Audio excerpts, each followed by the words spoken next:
Greetings, comrades! My name is Dutch Barracuda, and this is the Pinecone broadcast. Burning Man is in progress. At the start of this week, close to 70,000 people descended upon a desert-like area to gather in a celebration of love, life, and light. Black Rock City gets built every year in the middle of the Black Rock Desert in Nevada, appearing as if out of nowhere. Formed of caravans, tents, RVs, temporary structures, art installation stages, and of course the all-important Burning Man, a 43-foot tall wooden construction that is set alight at the end of the festival. And at the end of it all, everyone leaves without a single trace but for the tire tracks in the dust. A few of my friends have been going to this event for several years now, and at first I dismissed it as just another music festival, but then I learned more about it. I learned about the culture, the stories, the experiences people have, and the attitudes presented there. I am a doggedly unromantic, pragmatic individual. Bells and whistles are superfluous in my opinion, and a good deal of esotericism I avoid.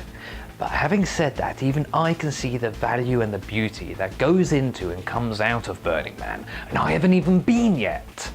The entire event is built around 10 principles which highlight and focus the culture of Burning Man.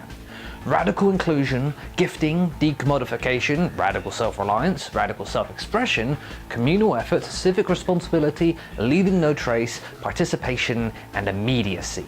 It would take an entirely separate broadcast just to cover even half of these, and I wouldn't even feel comfortable talking about them in depth until I'd experienced Burning Man myself. And one day, that's exactly what's going to happen. It'll be one hell of a journey if I do. And to all the burners heading out this year, I wish you the safest of journeys and an amazing burn. Roleplay games have been sweeping the globe over the past year. With geek now being chic, or at least not as marginalized as it used to be, the ultimate storytelling game, Dungeons & Dragons, has moved from out of your parents' basement to sit firmly on its well-deserved throne of awesome recognition. Seriously, I don't understand why I never got into D&D earlier myself. It should have been a no-brainer, but I guess I'm just a late bloomer to it all. You and your friends get together one night for a session. One of you plays a dungeon master who creates and maintains a fantasy realm for the rest of the players to explore with their own characters. Elves, dwarves, humans, gnomes, doesn't matter. Each character also has a class that brings something useful to the group. Rogues are particularly stealthy, barbarians are the heavy hitters, bards... I'll have to get back to you on that one. The players describe what their character does. The dungeon master describes everything else. When it's time, dice are rolled to decide the success of picking a lock, traversing a ravine, and the aim of your bow and arrow, or perhaps the damage dealt by a giant blood axe. It's completely unpredictable and so much fun. A huge factor to D&D's resurgence lately is down to an unexpected addition to Twitch TV.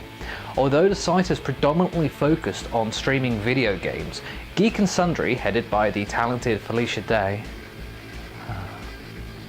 started streaming the D&D game maintained by Matthew Mercer and a group of nerdy-ass voice actors who'd already been playing at home for 2 years.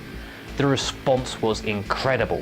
Critical Role has over 100 episodes, and each episode is between 3 to 5 hours long.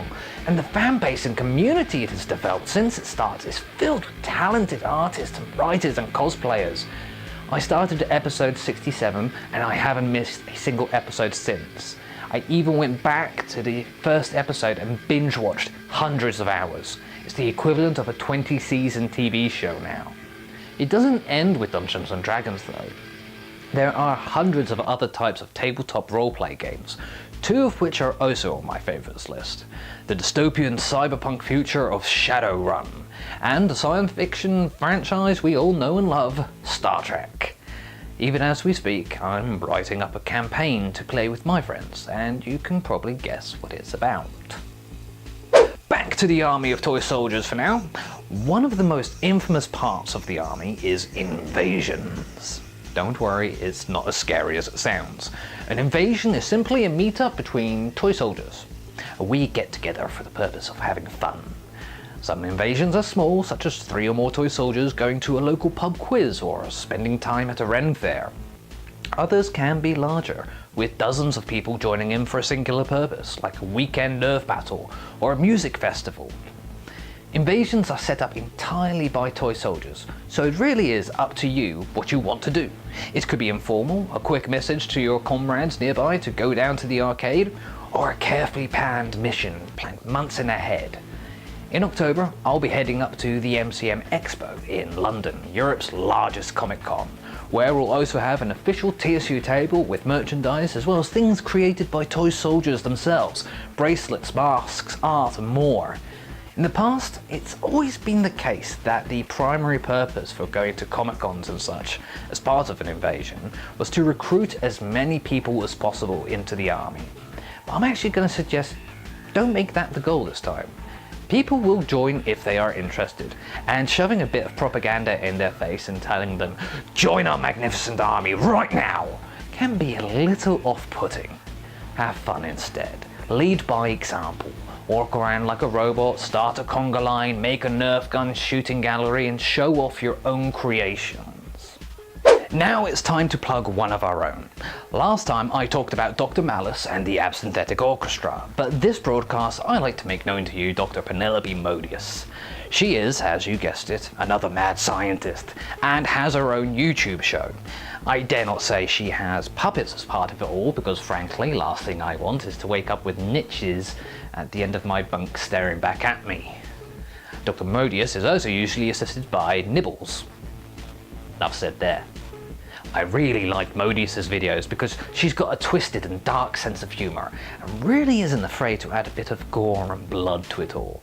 And despite what any authorities may suspect, I have personally investigated Dr. Modius myself and can categorically say she is an upstanding citizen and contributes to the scientific community in only the most beneficial ways possible. She is certainly no way to be associated with any missing bodies or limbs thereof. And I wish I could only be as great and fantastical as the great Dr. Penelope Modius! Stop editing my script mid-recording! Told you I'd get you back for that spying hamster of yours.